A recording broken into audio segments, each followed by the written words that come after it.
creators of Relevant Magazine, this is the Relevant Podcast.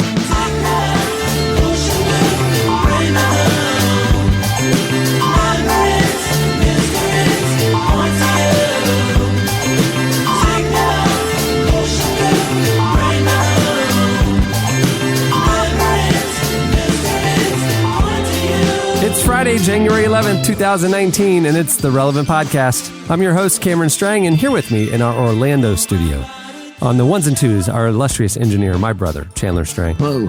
Over there on the Skype line from Loverland, Virginia, Jesse Carey. Hello, hello. Also on the line from Nashville, Tennessee, Tyler Huckabee. Hey, everybody. And down the street, author, speaker, podcaster, cowgirl extraordinaire, Annie F. Downs. Good morning, gents. It's official. You saw that I put cowgirl in the bio for the last word that you wrote for the current issue of Relevant. It got real in that latest issue of Relevant, so now it's real. When our stupid little podcast jokes get into print, they become permanent. Yeah, exactly. I'm okay with it. There are way worse things you could have called me in the last year, so I will take it. That is true. I was going through edits. for the mag, and I saw that one in there, and I briefly thought, like, did somebody just copy and paste from the podcast copy and drop it in? Yes, and me. Nobody missed it. And then I was like, you know what? Even if that is what happened, I'm not going to take it. I think it just kind of belongs here. Well, we have a great show in store for you today. Coming up later, Levi Lusko joins us. Now, this is a different conversation than the episode of Unedited a few weeks ago where Levi joined us. So Levi has a great new book out, and he joins us to talk about how to make 2019 your best year yet. Annie, how close are you to like really leaning in on this? Like, I was listening to an interview this week with Will Ferrell, and he talked about, as a joke, during his first year on SNL, like he had a sketch where he was like a country western singer, and like just how like things worked out. They did like the dress rehearsal, and he had to wear the costume, but it got bumped to the next day, and so he ended up just wearing the costume 2 days in a row to work, and we're just like just hanging out in the country western outfit. And he said that like he decided from then he was going to wear that outfit every single day for a year and offer no explanation for it. It's just and did he? He did. He said one time Alec Baldwin was coming to host, and he goes, "Are those your normal clothes?" And Will Ferrell's like, it's kind of a long story. And he said, this is what Alec Baldwin told me. This is like he's first. So he goes, "Good, it's not a good look for you." And he was like, that sealed it. I have to wear this outfit for a full year. Here's my point, Annie. I think you should just have your cowgirl extraordinaire outfit. And that's just like Ernest, or it's just like a cart like Scooby-Doo or like Bart Simpson. You just have something you wear every day, and it's just part of your persona. How do you feel about that? Okay. Or Steve Jobs. I have two dreams. One of them, Okay. So Annie is, a successful best-selling author, and in the Christian market, successful best-selling authors have to do the morning radio circuit from time to time. They have to go on the Christian radio morning show. And I know for a fact that these people do a lot of interviews, and they don't necessarily know all the guests that are booked to come in. And so they do a quick bio search, a quick Wikipedia search, and then they ask the same 5 questions in every interview. Yeah. My hope is that a cowgirl extraordinaire pops up on one of these online describers of you, and that a very sincere, earnest interviewer introduces you that way to their local radio market. Cowgirl extraordinaire. You know, it does tap into like what was your second dream of your life? That then it becomes so ubiquitous and associated with you. Nobody knows the origin. They just assume it is true about you, that you actually then decide to go ahead, instead of having to say it's a joke, I'm going to embrace it. I'm a rhinestone cowgirl, and you get a hat, you get a tassel vest, and you just hunker down. We just reverse engineered a persona for you. That's what I'm saying. It's a self-fulfilling prophecy. Okay. That's what I'm saying. That's what I want. Cowpokes they're not an everyday occurrence, but they're not. Right. They are if you're on Broadway. It doesn't if drop you're on that one street downtown with all the honky tonks, they're an everyday occurrence. You'll see plenty. So I think, Annie, what that means is you need to really go for it. If you want your bona fides as a cowgirl extraordinaire, I mean, with Spurs. Chaps. And you need to really you need to dig into the persona. That's a Spurs joke. Well done. Yeah. I mean, it's a Spurs reality. It's where you need to. Because otherwise you're just going to be another one of those like, oh, she must be in town for like a bachelorette party or something. Right. It just thinks that this is what we dress like.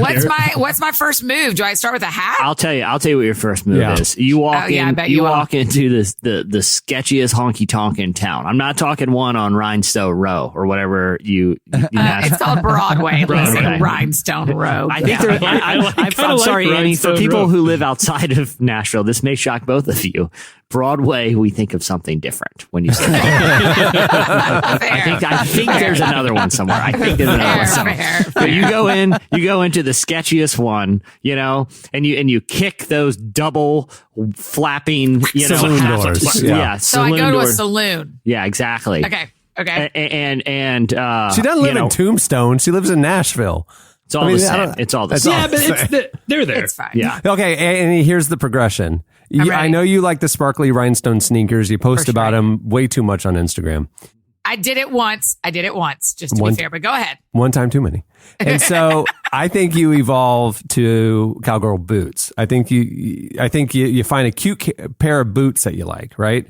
And then you start bedazzling and enhancing your boot life. Because you can go pink boots, you can get, you can get fancier and fancier boots. I think that's how it goes first. That's phase 1. Phase 2, small hat. You find the hat, you find the woman's hat. I think that's good. Cameron thinks you should wait. Cameron wants you to wade into the kiddie pool. Yeah, that's what I'm saying. The third phase is vests and chaps. Like, you don't go there. You're not ready for that yet. No. You're not ready for that problem, life. Cameron. You're making her go way too ubiquitous here. Like, she's just random cowgirl. A cowgirl extraordinaire does not wear a small hat.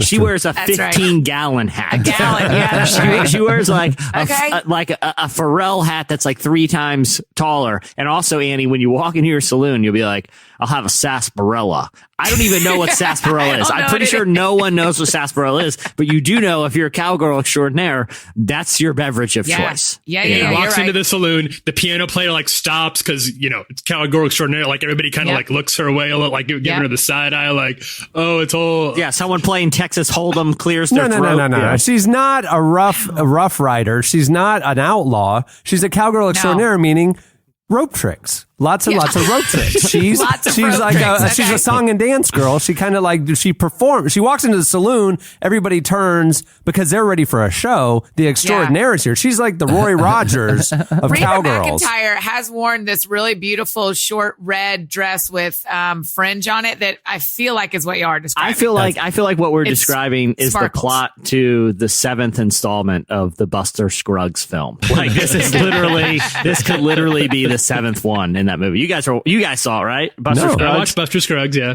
No, what is it? Yeah, the brand new Coen Brothers movie they released to Netflix, and it's 6 short films as one feature from the Coen Brothers. But they're all. Is it in the theaters right now? No, it went straight. It was like directly to Netflix. Like, it was like a big coup for them because they got the Netflix. They got the Coen Brothers. Is it all movie. Country and Western?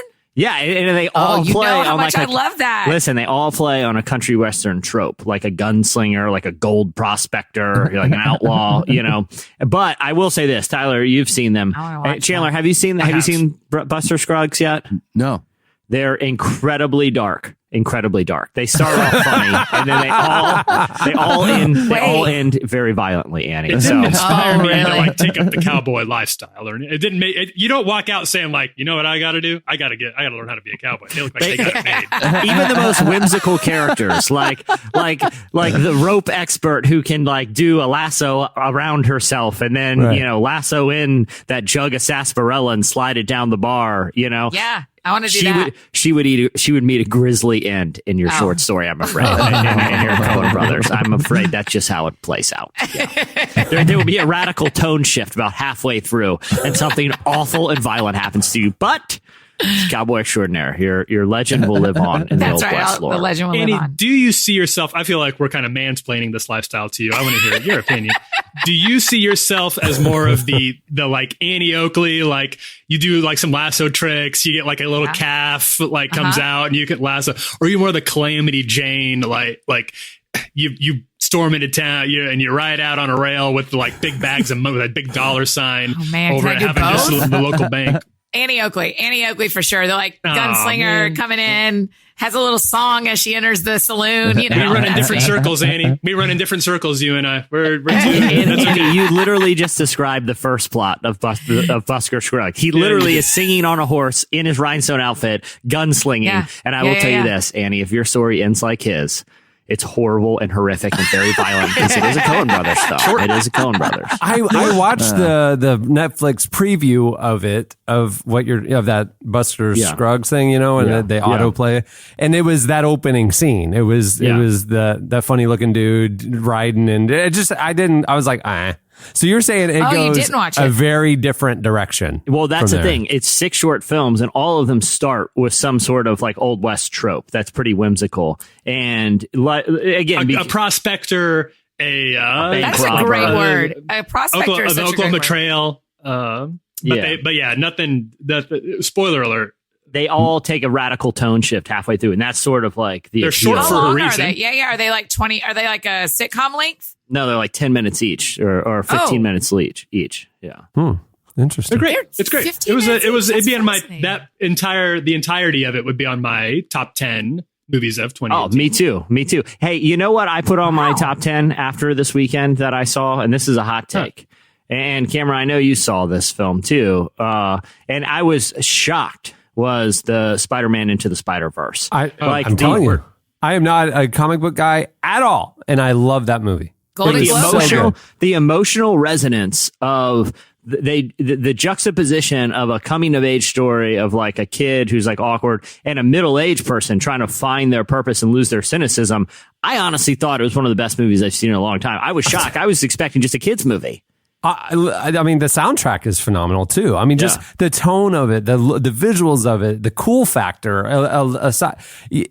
A lot of movies would have like that emphasized the visuals and the soundtrack so much. You would think it was almost like they emphasized that too much and the story was lacking. The story was phenomenal. I mean, like everything about it, everything about it, man. It was such a great movie. It was honestly, for me, I don't know if you guys felt the same way, but it was inspiring on a creative level just to see something that banged on every 100%. Cylinder at an absolute 10. To take like something that was a tired, I mean, you know, I know every 5 years they do another Spider-Man story and it's like the same thing again and again and again. And I just don't connect with it. To see fresh life being breathed into an old story was just absolutely phenomenal. My son is now obsessed with Spider-Man. Yeah. And I is love that. Playing the PS4 game every day, and we listen to the soundtrack every day and from the movie, and I'm very much in the Spider-Verse right now, but I'm telling you, that was phenomenal. I agree. I'm glad you liked it, Jesse. Yeah, I was expecting something completely different. And like there's a couple times where I'm like, you know, I'm like looking around and it's all children around me, you know, and I'm just like, I'm not about to cry. No, this kid is acting up in the theater. I'm upset. I'm fine. Just everyone leave me alone. Just everyone is dark in here. There's always a moment in the movie and I'll see Cohen lean over and look at me and I'm like, what? And he goes, you always cry. And I'm like, I think he's trying to get himself out of the moment to like look at Dad, because I think he's about to get choked up, and he's sitting there thinking, if I'm about to get choked up, I'm going to look at Dad. Yeah, Dad's definitely crying. Did you cry in Into the Spider-Verse? Of course. Come on, you get teared up. I cried more than once. All right, well, moving the show along, there's a lot to cover this week. It is time for our weekly look back at what happened in culture and entertainment. It's time for In Case You Missed It. Hey, in case you missed it, 2019 started off with a bang with Justin Bieber randomly singing Sexual Healing to Biola University president, Dr. Barry Corey. Can I just say, you know, we as a professional editor, as someone who, you know, it's their job to find stories that matter that will engage people. I was at an appointment and I was in the waiting room and I was on my phone and I saw this on like TMZ or something because I'm a respectable journalist. And I texted Tyler and I said, the slice gods have shined down upon us today.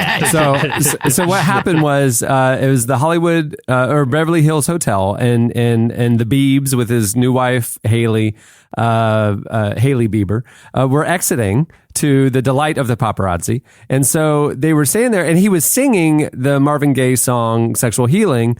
and then noticed an older gentleman awkwardly standing there. So Bieber goes over, grabs his hand, and began singing sexual healing directly to the man. Well, it turns out the man was the Christian University president, Biola University, Dr. Barry Corey. So Corey was a good sport about the whole thing. He took a selfie with the Biebs, although he later said he thought it was Justin Timberlake. So, oh my God. I read an interview where they're like, "Did you know who it was?" He goes, "Well, I knew it was somebody famous," and people were shouting, "Justin, Justin." He's like, "Oh my gosh, Justin Timberlake is singing." Oh my gosh. That's hilarious. Dr. Barry Corey is a smooth customer. Like, he does not do what the rest of us would do and like kind of awkwardly fumble for his phone and be like, "Oh my gosh, a celebrity is singing." Like, he treats this like with an everyday grace, like whips the phone out of his pocket in one motion, clicks it, puts the phone back in his pocket. It's very cool. I'm impressed by his nonchalance. Even though he had no idea who this person was. Maybe if he knew it was Justin Bieber, he wouldn't have been quite as cool about it. Yeah. That was really funny. Hey, in case you missed it, Jesus will star in a new DC Comics series. So the series is called The Second Coming, and Jesus returns to Earth and becomes roommates with a Superman-like superhero. But according to the official plot summary, quote, "When he returns to Earth, he's shocked to discover what has become of his gospel, and now he aims to set the record straight." Writer Mark Russell grew up in a Christian home and explained to the website Bleeding Cool that the idea is to challenge modern ideas about the faith. He said, "The Christian religion doesn't really base itself on what he taught, particularly in the modern evangelical megachurches. They have him more as a mascot on t-shirts to prove they're on the winning team. Second Coming is about Jesus coming down and being appalled by what he sees being done in his name by Christianity in the last 2,000 years. He goes by a megachurch and they have a billboard of this Tom Brady-looking Jesus Christ throwing a football, and he doesn't even recognize himself, which is a metaphor for him not recognizing what's been done with the religion that bears his name." The series will be published soon on DC's imprint Vertigo. There you go.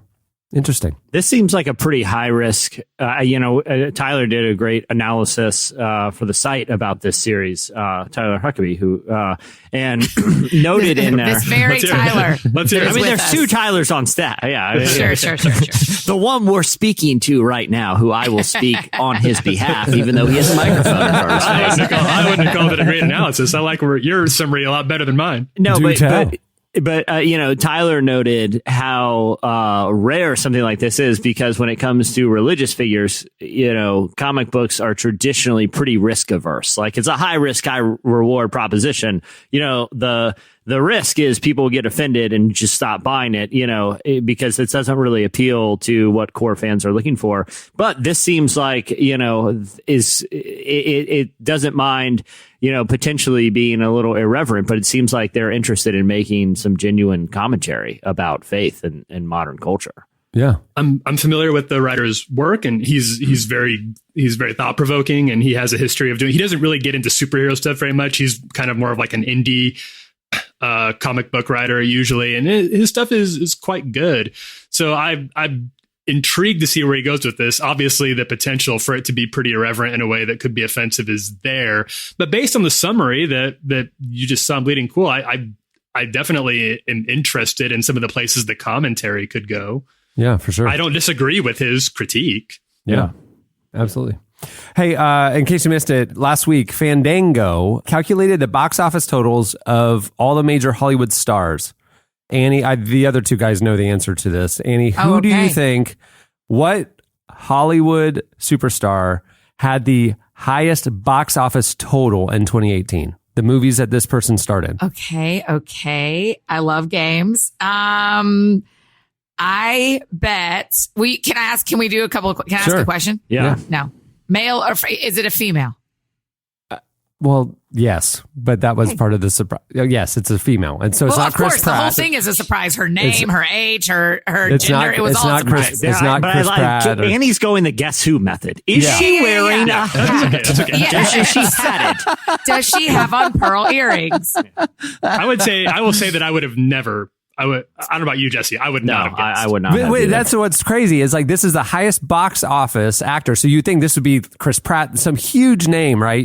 Tom Cruise, somebody. Yes. No, it's not a big name at all, which is crazy because they were in the biggest movies of the year. Annie, let's try to get. Let's hear one guess. Now that you know it's a woman and you know it's not someone who is generally thought of as like a household name, at least yet. Okay, so I'm going to make one guess only because I saw her on the Golden Globes and didn't know she was in a big movie. Okay. Is it Penelope Cruz? No, Letitia Wright. Her movies brought in $1.55 billion in 2018, which is more than like Chad Boseman, Chris Pratt, all the Marvel stars.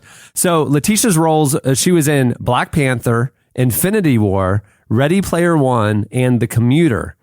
And so those 4 movies made her the all-around box office champ. After the news was released, she what's interesting is she's a really outspoken Christian. That's why we wanted to mention it. She posted after the news was got out there. She posted Malachi 3:10 on Twitter, which says, "See if I will not throw open the floodgates of heaven and pour out so much blessing that there will not be room enough to store it." And then she wrote, "God opened a floodgate of blessings. I'm in awe."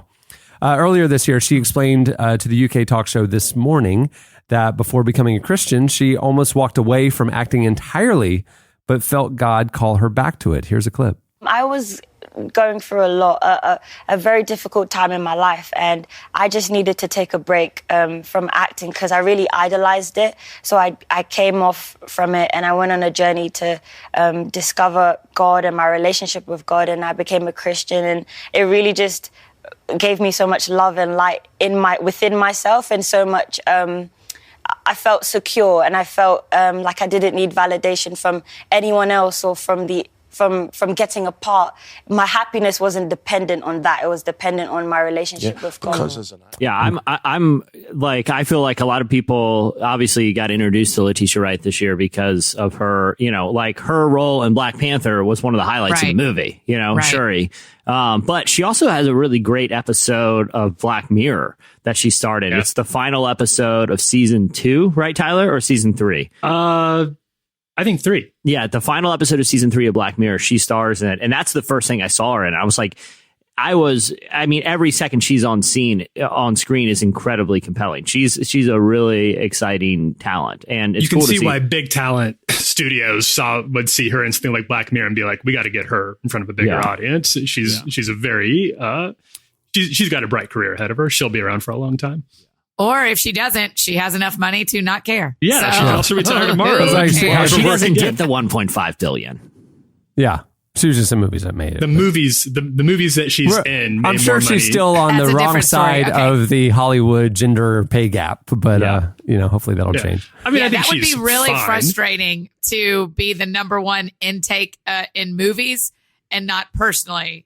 Yeah. I bet she's all right. I bet she's all right. I'm sure she has like a nice kitchen. Like I'm not worried about Letitia Wright. But I also know that if you were to break down how much money she actually made, the male stars in her movie would make probably millions of dollars more than her in every single one of those. Cool. Happy New Year. Pretty cool. Sounds fun. Hey, in case you missed it, Chicago Bears kicker Cody Parker was shown thanking God and praying with fellow players after missing a heartbreaking game-winning field goal in the playoffs this week. It was one of the craziest endings to an NFL game in recent memory. After trailing the Bears for much of the fourth quarter, the Eagles rallied back to score a touchdown with hardly any time left on the game clock, giving them a 1-point lead. In miraculous fashion, however, the Bears were able to drive down the field to put themselves into field goal range with just seconds left on the clock. So as Bears kicker Cody Parker kicked the field goal, sailing through the uprights for what he thought was for the win, the Eagles called their final timeout, negating the kick. So then he lined up again to repeat the kick, and it bounced off the upright and the crossbar, causing Al Michaels to literally shout, "That's impossible." However, cameras soon caught Cody, who's an outspoken Christian, pointing to the sky to thank God and then taking a knee with fellow players in a post-game prayer.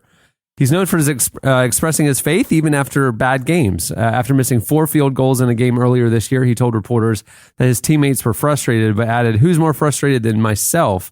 I mean, this is my job. This is what I'm supposed to do, and I'm missing out there.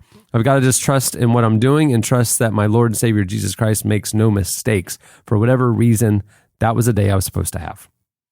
That's what, Cameron texted me about a typo in a headline one day. And I texted him back and I said, Cameron, my Lord and Savior does not make mistakes. That was supposed to happen. It will be corrected. I've been using that one a lot the past couple of years. I'm sorry. Exactly. What it's a nice one to have in the chamber. No, that was seriously that was such a heartbreaking game for, Bears fans. Obviously we have, Sam Acho, who is friends with Cody, they've done, outreach events together at, Sam is passionate about, justice reform and visiting prisons, and Cody will go with him sometimes. And I was out at an establishment watching the end of this game with a friend of mine who is from Philadelphia. Were you in jail? Yeah. Were you exactly. The weird thing was Sam was visiting me in prison, and I a little wild with the sarsaparilla one night.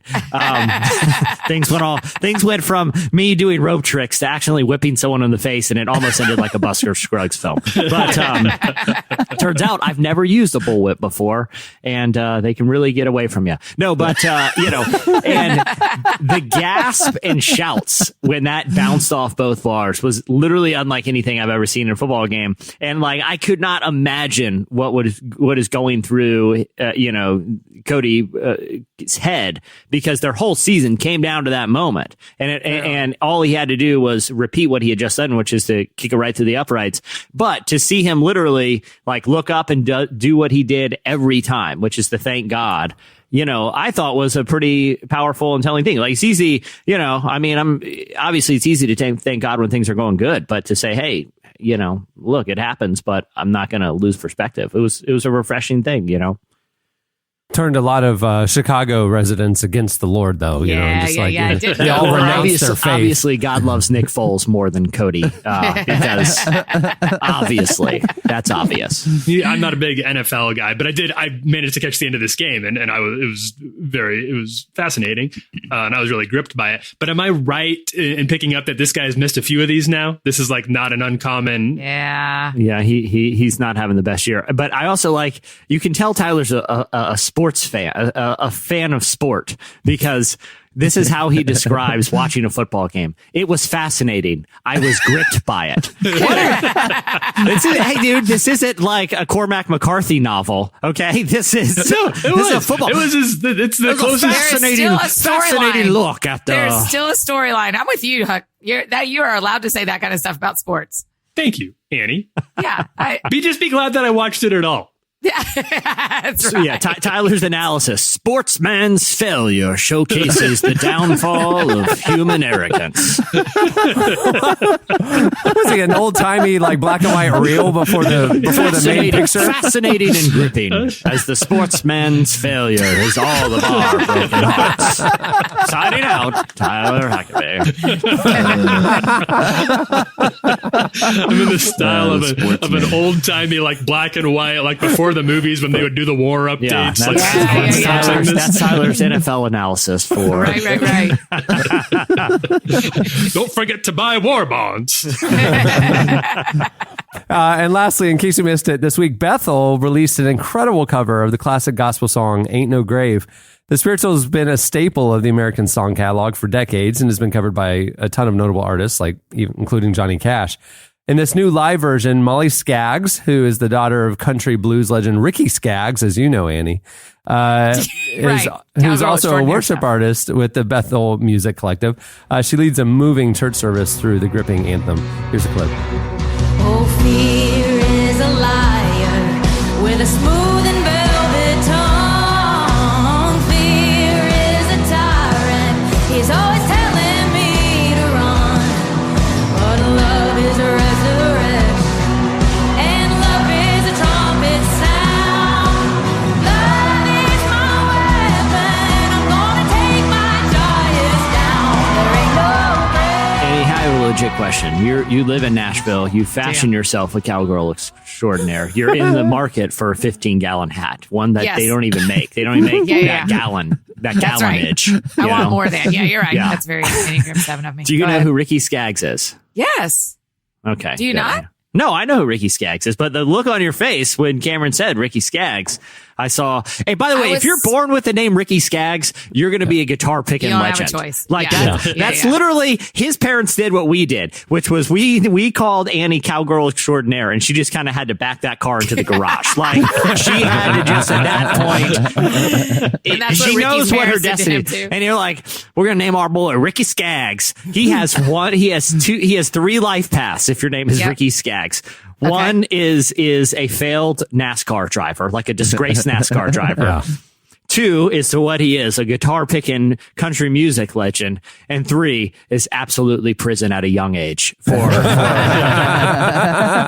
like a really weird crime. I feel like small town mayor. I feel like Ricky Skaggs is a small town mayor, but his signs are up all the time. Even when he's been elected, even when he's not running anymore, his signs are everywhere all over town. Like Ricky Skaggs, mayor, 1989, and they just never go away. He's got a plot to shut down the local community center, and all the kids have to rally together to make enough money. Oh yeah, he's like an oil man who becomes mayor, and I can already picture like Boss Hogg from the Dukes of Hazzard. Yeah, exactly. Yeah. He's very uncool. He's a very uncool mayor, and I already picture the opposition's campaign. This November, let's see what Icky Ricky is doing to our town. And it's like black and white footage of him walking out of a courtroom, like pushing a camera away. Like, get on out here. And he like pushes the camera away. I can already see Ricky Skaggs. They get a camera and it's like some of his constituents' face. Some old guy's like, that boy ain't right. And that becomes the 2020 like Icky Ricky. That boy ain't right. And his sign just say Skaggs and American flag. Skaggs. Yeah. There's no campaign message. It's just Skaggs. It is funny how like your name kind of gives somebody an immediate impression. There's an old Seinfeld bit about that, about how certain, if parents name their kids a certain thing, that they're pretty much predicting their life path. Like if you name your baby Jeeves, he's going to be a butler. That kind of thing. Butlery is his thing. Yeah. Like that's really interesting though. I mean, like that. Did you you're a parent, Jesse? Did you think about that when naming the baby? That like, does this sound like a president or does this sound like an outlaw? I thought of that stuff. If Jesse would have thought of outlawed names, both his kids would have had outlawed names. He would have been, both of them would be Jesse James Carey, the first in this. No, I do. Like you, that's why I feel like you want to go sort of neutral, unless you're just like I feel like the only other thing is like if you're like a second or a third or like a fourth, it's like a generational name, then you just go straight up for president. Why didn't either of you guys name your sons after you? That's weird and vain. Cameron Jr. I can't imagine naming my son like talking about putting somebody in your shadow like that. No, you're your own person. You have your own identity. It was either what my child's name was or LeBron Favre Carey. It was a powerful, strong name. In the early 90s, there were a lot of children in Florida named Shaquille. Was it really? Oh, yeah. I mean, because you would hear about them in the news like 10, 15 years later, like, Shaquille's, would be showing up. But that name didn't exist before Shaquille O'Neal, Yeah. Anyway. Yeah. Have we already discussed that I was on an airplane with Shaquille O'Neal last month? No. I believe so. I think so. I thought we talked about it. Did we in real life or did we on the show? I didn't know that. He is so big that How big is he? He waterfalled over a first class seat. He just in every direction. I've never seen a person that big. I've literally never seen a person that big in real life. It was the coolest thing. Well, so he's not flying private. He's a man of the people. No, he's a man of the people. We were going to LA and he was in first class. I was not. I think he has no choice. He barely could fit in a first class well, that's seat. Probably true. Yeah. He's you for can't put sure Shaquille not in coach. cattle calling with the rest of us. Oh, I mean, no. it's not possible. Yeah. It's just not. It was one of the most interesting things, and I've never seen men get so googly eyed about a person. I mean, the whole plane of men were all like, "Did you see that Shaquille O'Neal's here? Did you see that Shaquille O'Neal's here?"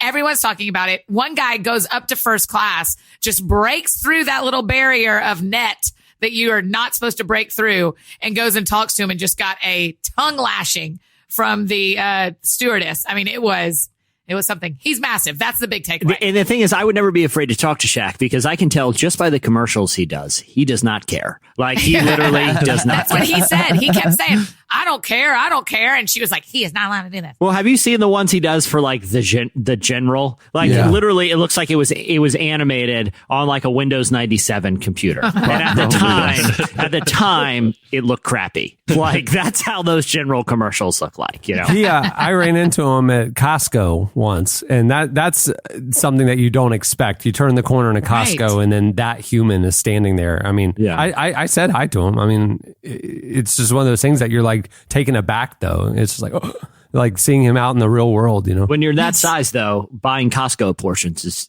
just your It's just normal. That's your life, yeah. Listen. I need this many rolls of toilet paper. Just don't ask why.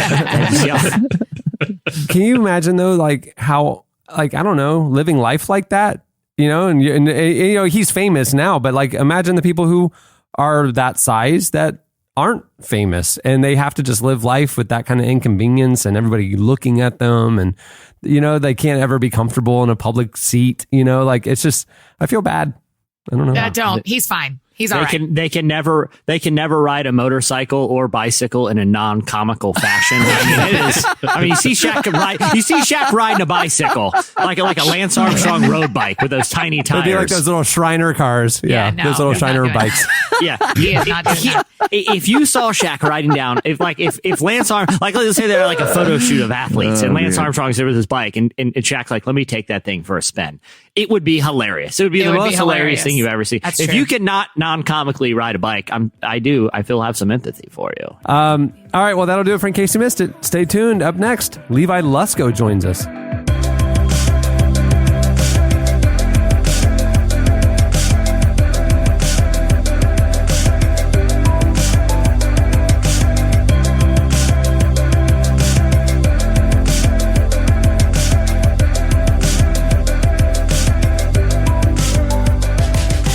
You're listening to Your Smith. The song is Bad Habit.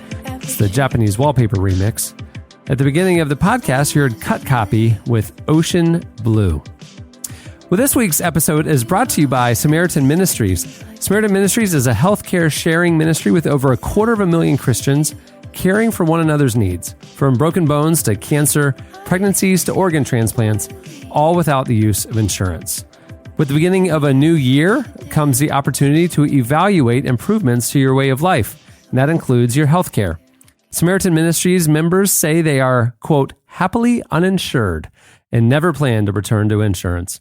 Healthcare sharing with Samaritan Ministries gives members like Jordan and Danielle from Indiana the chance to directly affect someone else's life. They said, quote, having a baby with Samaritan was way better than our first with insurance. Our insurance company kept finding ways to make us pay, and Samaritan was straightforward and not complicated. If you'd like to learn more about how you can join those that are happily uninsured, visit SamaritanMinistries.org/relevant. Levi Lusko is the pastor of multi-site Fresh Life Church in Montana and Utah, and is the author of several books, including his latest, I Declare War, 4 Keys to Winning the Battle with Yourself. We recently spoke with Levi about the book, how the idea of self-help can be biblical, and how to become a better version of yourself. It's a great conversation to kick off 2019 with. Here's part of our conversation with Levi Lusko.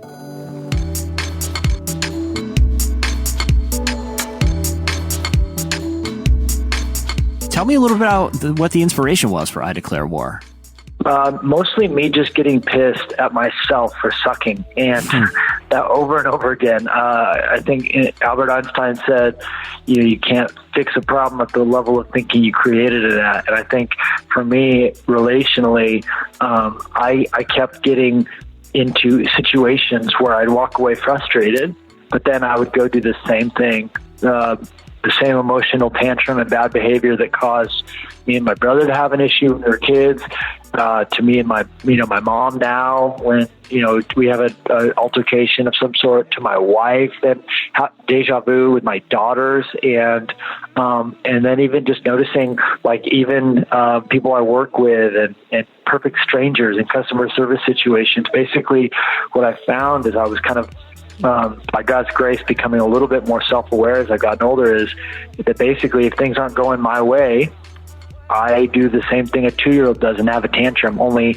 it looks different when you're 30. It looks a little more passive aggressive and huffy and hostile and entitled and indignant. And, I don't know about you, bro, but I just got sick of being held hostage by a version of myself that I don't want to be and that I don't think people want to be around. And so I'd rather be David than Saul, but I found myself, being more Saul than David. And so this book is kind of the story of my journey of trying to walk in the freedom that Jesus died for me to have, and that means even freedom from me. It's interesting because I feel like a lot of people, growing up in the church, they hear a lot of stuff about basically how to behavior modification so that you don't do a list of stuff that the church says is really bad. But there isn't a huge focus on, like you were saying, that self-awareness to become a better person. When you started reading the Bible and Jesus' messages through that lens, what kind of stood out to you? Well, it's funny because I think we're always in the process of swinging from one side of the pendulum to the other, right? So either we're hyper on the grace and our behavior doesn't matter, so let's all go get drunk all the time, and it's cool because there's freedom in Christ, bro, or we're on the other side of that swing and it's like, hey, we're discovering the power of holiness and we're discovering sanctification. And I think it's equally true that when it comes to, what some would be quick to label set behavior modification, like literally a post in my book yesterday, someone just, it was just the most innocuous post ever. One statement, that 1,000 verses support what the statement was saying, and then the first comment was, "Where's the gospel in all of this?" And I think we've gotten to this place where it's like the desire and the fight's like, no, just gospel, just gospel, just gospel. Well, there's a whole lot of moral teaching in the Bible too that shows what it looks like when the gospel has taken root in your heart. So I think when it comes to that sort of thing, what did Martin Luther say? He said, the devil doesn't care which side of the horse you fall off of, so long as you don't stay in the saddle. He just wants you to be extreme. And I think what we're in today, and maybe it's always been this way, is it swings from one side or the other. It's this hyper, grace, hyper law, and the reality is there's some truth to both, and it's faith without works is dead, and it's just Christ on the cross that gives us power. But if that's true, it's going to show up in your life. So I guess what I'm trying to say in this book is that there's something so much powerful than self-help, and it's God's help, and yet God does call us to take wise decisions that help ourselves too. The metaphor of war is really strong. I mean, people think of war as something that's, difficult and violent. When you were, kind of wanting to tackle this idea of kind of self-embetterment and self-improvement, why did you want to use that metaphor? Well, it's handed to us in 1,000 metaphors all across the pages of Scripture. Athletic competition and soldiers in military warfare are the two most common analogies that Paul likes to employ to talk about what it means to be a Jesus follower.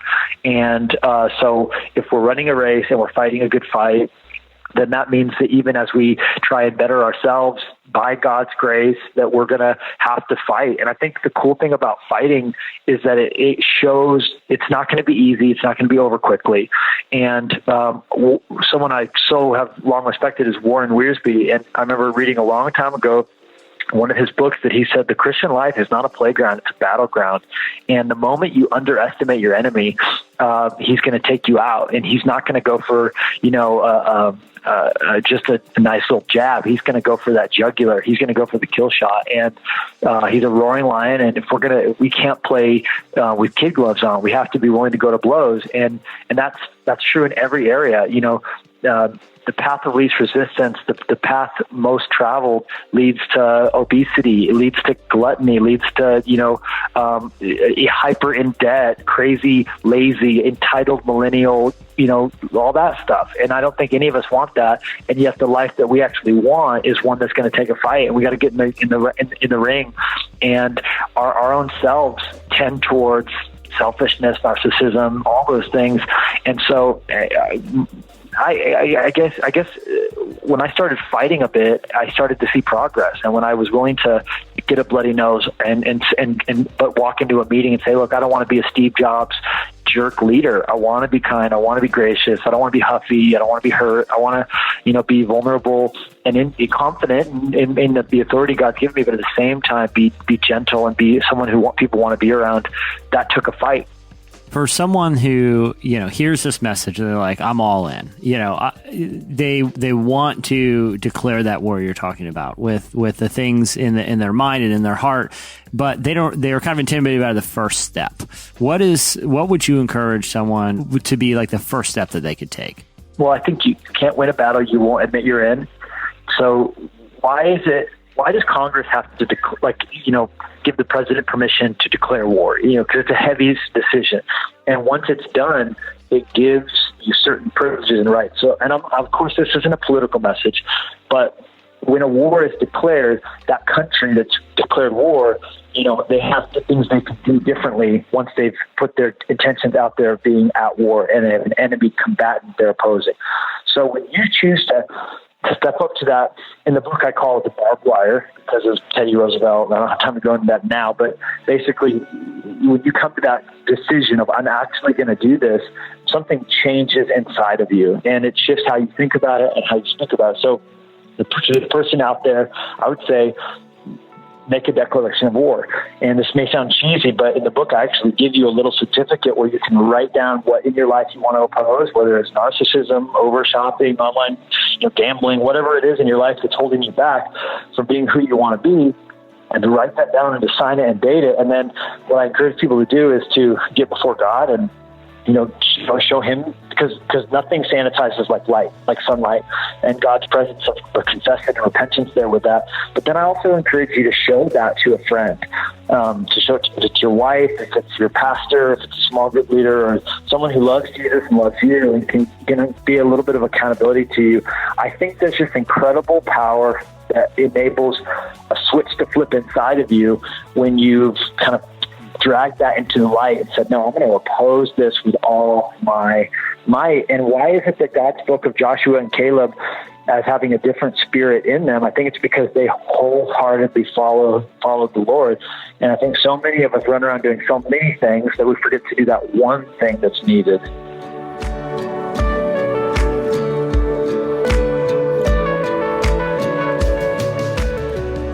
That was Levi Lusko. Make sure to check out more of this conversation in the current issue of Relevant. It's out now. I don't need so no sympathy. Sipping on Hennessy got me bending sideways. Everything on me dripping, you can't ride away. Run around with the juice, then come spill your drink. I done earned my stripes, now I'm trying to go give me some real rain. Seattle University's School of Theology and Ministry is pleased to announce the introduction of a new academic degree program. The Master of Arts is a flexible program for students to have the freedom to research the intersection of religion and spirituality with other academic disciplines such as history, healthcare, psychology, social sciences, law, and more. Scholarships are available. Learn more about the MA and all of our other degrees by visiting seattleu.edu/STM/degrees.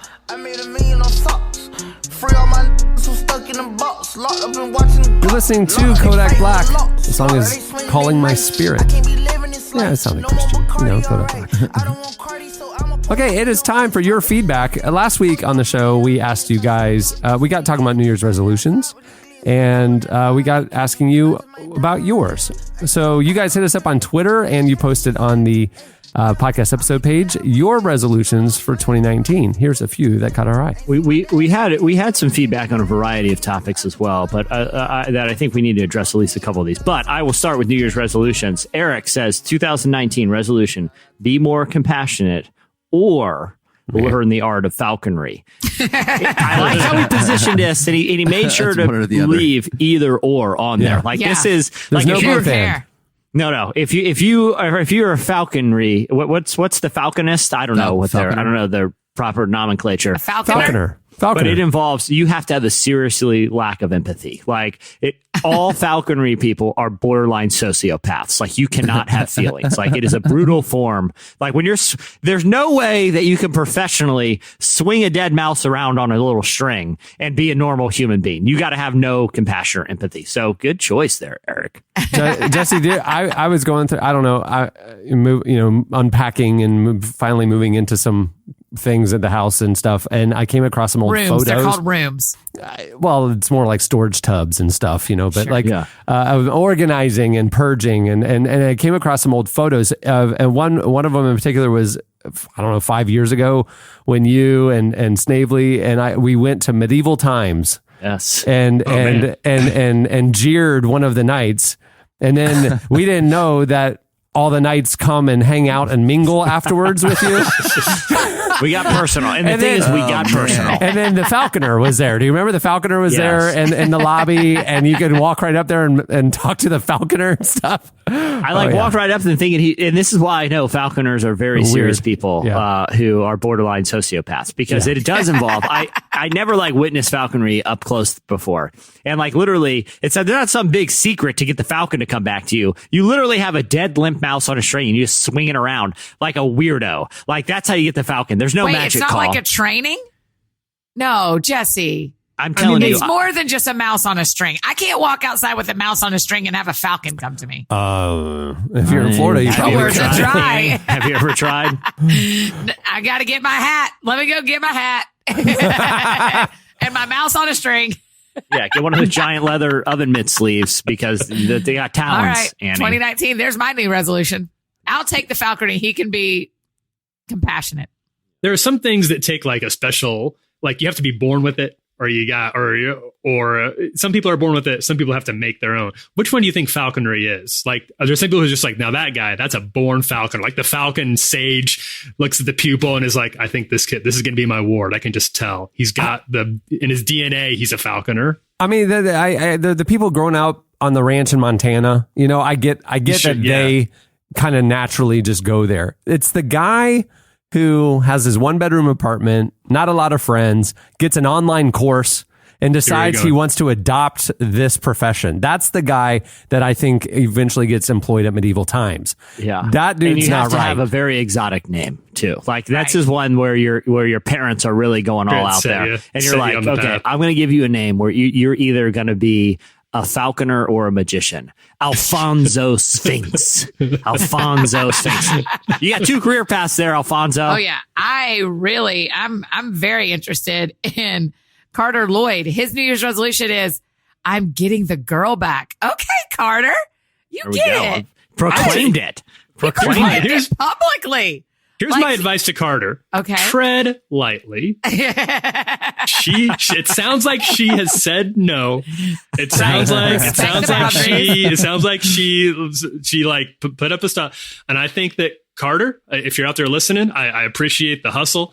And I'm sure, and I admire that. I've seen this movie too. So I know that there can be a happy ending, but my advice is, if she said no, then tread lightly. I will say this, Carter. The exclamation point in your tweet concerns me. It went from charming to I'm a little concerned. Yeah, because that you could replace where he said, I'm getting the girl back, exclamation point. He could replace the girl with I'm getting my 2017 body back. It sounds like he's lost something that he's going to go find. I'm going to get my savings account back. I would have a lot less red flags if he replaced the exclamation point with a question mark. I'm getting the girl back? And it's oh, no, that's charming. That is charming, Carter. The exclamation point, I pump the brakes a little. I just give it a slow... There's no way she's on Twitter. If she's on Twitter, he's not getting her back after that. This could be how you got yourself here in the first place, Carter. Yeah.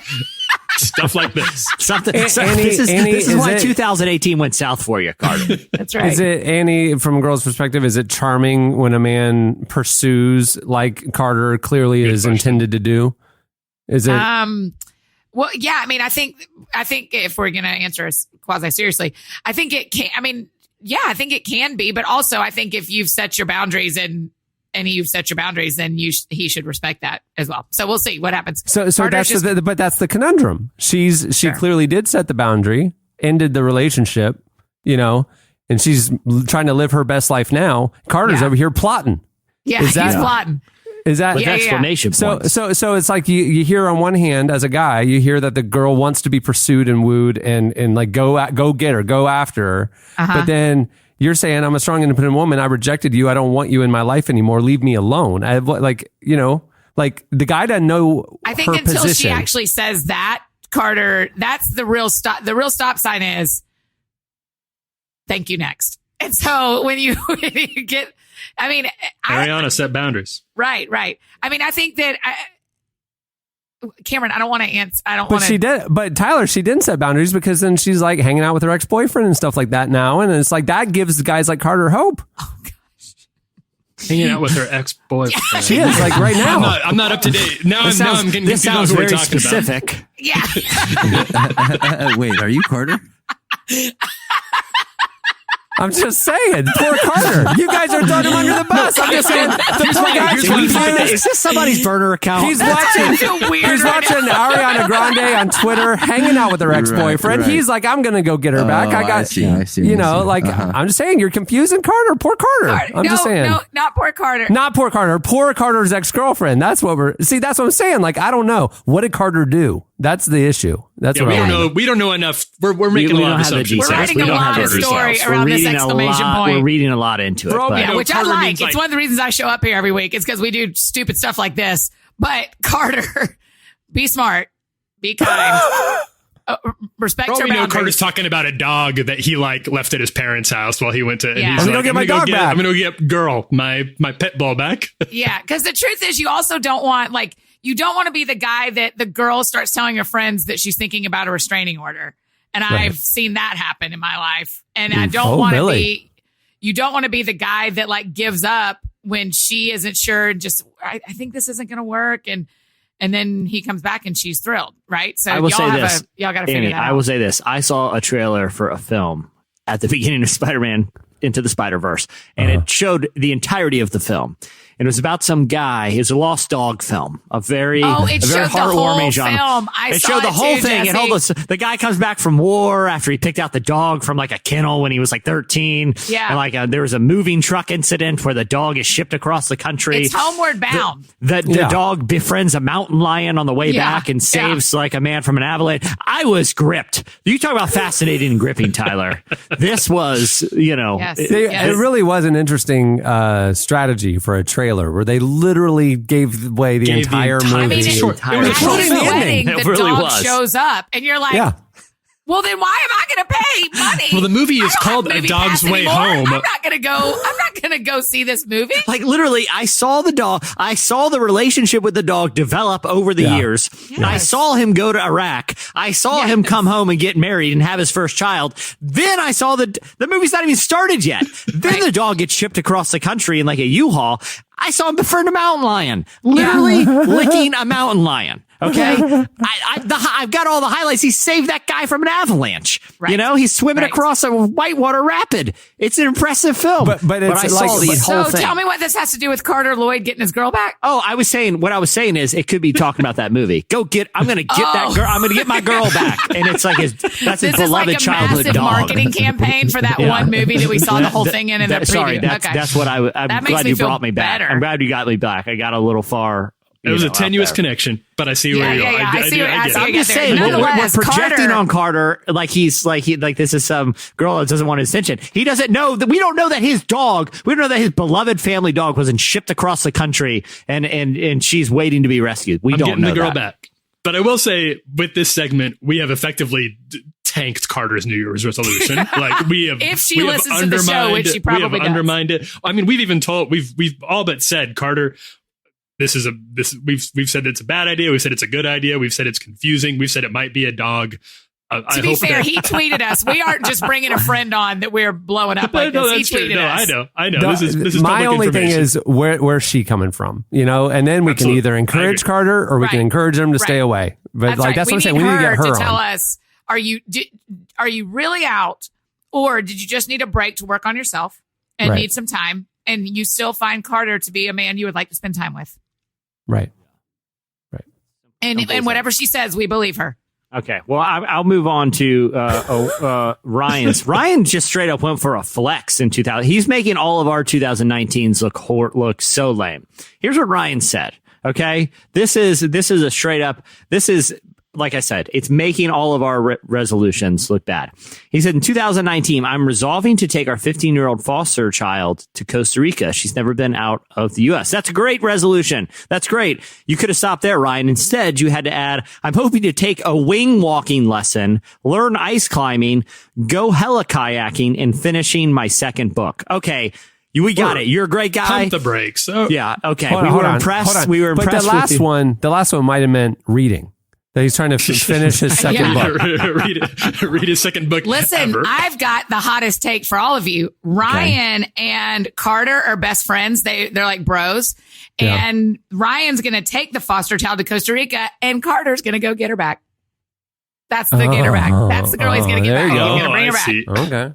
Go get the It's girl one back. tweet in 2 parts. You kind of got a 2 men and a baby situation. Oh, yeah. That's right. That's right. A 2 men in a teen situation. So there's a lot more where that came from. You guys have a lot of goals this year.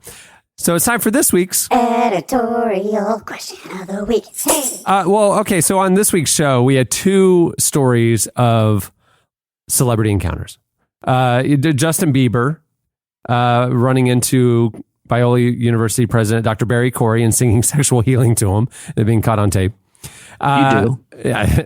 As one does. And Annie walking by Shaq, who was in the He's first so class. big. He's so big. I watched him the whole flight. So we want to know your craziest or most memorable or favorite celebrity encounter. I know we've asked things like that in the past of like seeing celebrities on the real world and stuff like that, but humor us. We want to know. It's been some time. It's been a little while. We like celebrity stories. I've seen some celebrities since the last time we talked about it. Maybe I'll chime in. I heard this week. yours. Yeah. I heard yours recently, and it was What? very disappointing. End. Tyler had a celebrity encounter recently. What? And he shot his shot, and it did not. Did you really? I shot my shot, and it didn't What? play super well. I mean, it was Who was it? I was in Joshua Tree with my wife, and we were unplugging. We were getting away. We had a little Airbnb out there, no phones, no internet. It was very cool. And the only thing around us for miles in any direction was this biker bar, and it was kind of it was kind of a seedy looking spot, but we could walk up the road there to get a sandwich or something. And we went there middle of the day, and we walked in, and inside the front door is Jason Momoa. And you want to talk about a guy who is very big. He's Aquaman. Oh, sure. He's a very big. He's Hawaiian. He's an extremely large dude, and he's known for being pretty friendly with his fans. But he must have been out there to kind of get away from it all. He has this line in the Justice League movie where he just says "my man," and it became kind of a meme on Twitter. My man. So I saw him and I was I'm going to shoot my shot. No, He's sitting at the bar. No. and that's why I sat next to him. And I just looked over at him and I was like, "Ah, man." And guys, if eyes were fists, I would not be here to tell the story today. That's like us reading a comment on Facebook that's like more like irrelevant. Yeah. Like you hear it so much, you're like, just it was lazy. Get out of my face right now. Yeah. Oh my I think gosh. Joshua Tree had baked my brains a little bit because I don't normally, I don't go up and bother people when I see them around. I have never done that before, and now never will again. Wow. I mean, why would you say my man? You could just like kind of, if he catches your eye, you just be like, big fan. Just I like would have I'm cool. 100% said like, my man. Like I'm Partly 'cause that's cool. one of my I'm not very going to bother favorite things you. to say. Like I like what you do, man. I'm a big fan, Yeah. but I'm cool. No, I my handled it man wrong. means I you're handled a. it. My man. You know what? God doesn't make mistakes, and I would say something about my Lord and Savior Jesus Christ, and you know it, Cameron. that was No the mistakes. interaction he wanted me to have. And who am I to argue with his plan? Also, Jesus, my Yeah, man. you want to know why I did it? Why don't you ask him? Okay, you want to think you're tough? Ask him. He made he me doesn't this make way. mistakes. Yeah, that's funny. That's Jason embarrassing. Momoa. Is he That's very bad. tall next to you? I mean, I would imagine He's he's taller huge. than you imagine. Yeah. He's huge. There's a very funny photo of Jason Momoa with his 2 bodyguards, and it's like, why does this man have bodyguards? They are shorter than him by a solid head and a half. Yeah. They're there to make sure that he doesn't kill somebody who comes up to talk to him. That's right. They were there for my protection. I saw that in the caption. That's right. Yeah, somebody said that. Did you? My favorite, like, big celebrities to follow, like, on Instagram, like The Rock and his little rivalry with Kevin Hart. You know, he'll post little pictures of the size difference between these two humans is so funny. But speaking of Shaq, did you see, like, there was a picture of Shaq and Charles Barkley and The Rock, like, in the gym, working out. And The Rock posted it. He said, now I know how Kevin Hart feels, because The Rock looks so little compared to Shaq and Charles Barkley. It's crazy. It really does. Because The Rock is a big man and Shaq makes him look like my size. He looks very small. Yeah, I'm telling y'all, Shaq is massive. I am here to proclaim 7'2", 350 pounds. I mean, yeah, he's massive. There's a picture. I want to say it's like Spud Webb and Manute Bol, or like Yao Ming, and but either way, it's like two NBA players who are in the league at the same time, and one is like 5'6", and the other one's like 7'7", and it is shocking to see the difference of how big and small two humans can be. Yeah. Right. So tell us your favorite or most memorable celebrity encounter. Hit us up on Twitter at Relevant Podcast, or you can post your longer stories on the podcast episode page at relevantmagazine.com. Well, many thanks to Levi Lusko for joining us today. His new book, I Declare War, is out now. You can follow him on Twitter at Levi Lusko.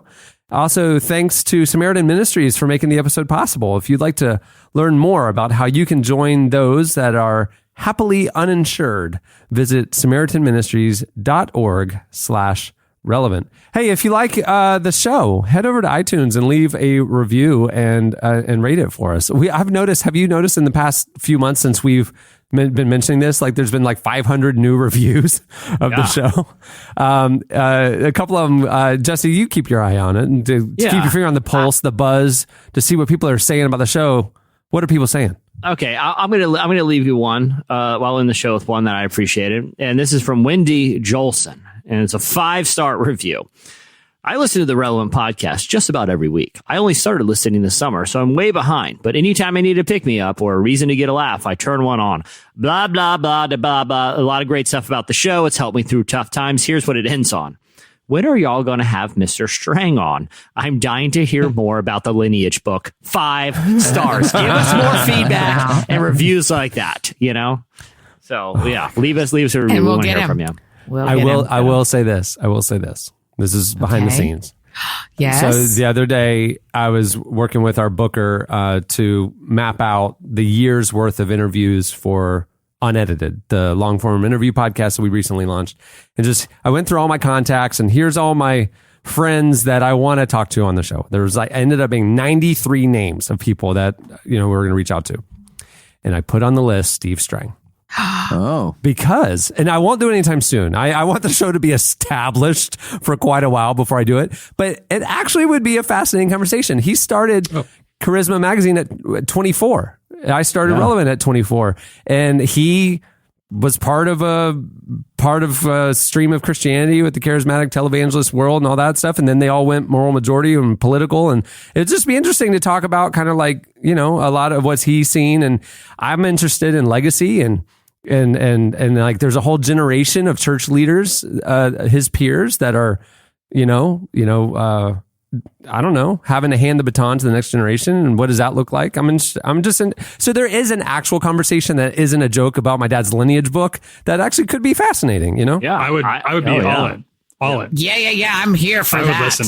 And then, if somebody asks who hurt you, I could say my dad, let's talk about it. And so, we could talk about our terrible relationship growing up, so that'd be a lot of fun. And the episode title, Strained Strangs. The tension behind a relationship. I can't wait. I cannot wait. Strange Strangs. Strange Stranger things. That's what we call the episode. Yeah, we haven't used Stranger things yet, but it's right there on the bottom shelf. Anytime we want to go there. Yeah, exactly. I'm the lowest one, right by the floor. Yeah. All right. On that note, we'll wrap things up. I'm Cameron Strang. I'm Chandler Strang. I'm Jesse Carey. I'm Tyler Huckabee. And I'm Annie F. Downs. We'll see you on Tuesday. Have a great weekend, everyone.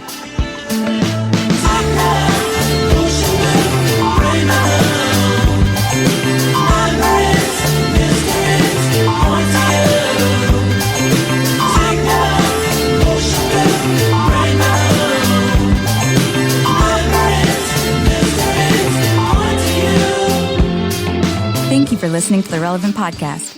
If you like what you heard, be sure to leave us a review on iTunes. Check out other shows from the Relevant Podcast Network in the podcast section at relevantmagazine.com. And while you're there, browse exclusive podcast merchandise at our online store. Make sure to subscribe to Relevant Magazine. Info is available at relevantmagazine.com/subscribe.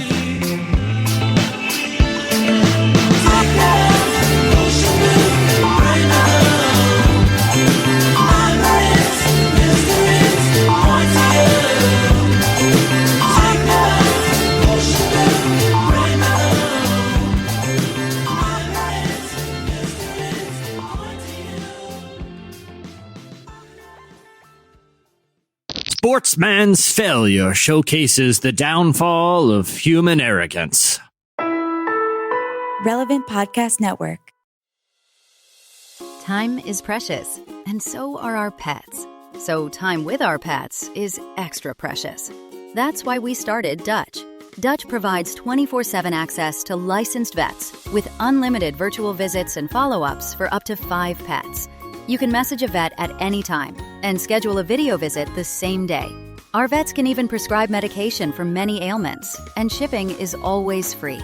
With Dutch, you'll get more time with your pets and year-round peace of mind when it comes to their vet care. Go to Dutch.com to get vet care that is always there for just $92 a year.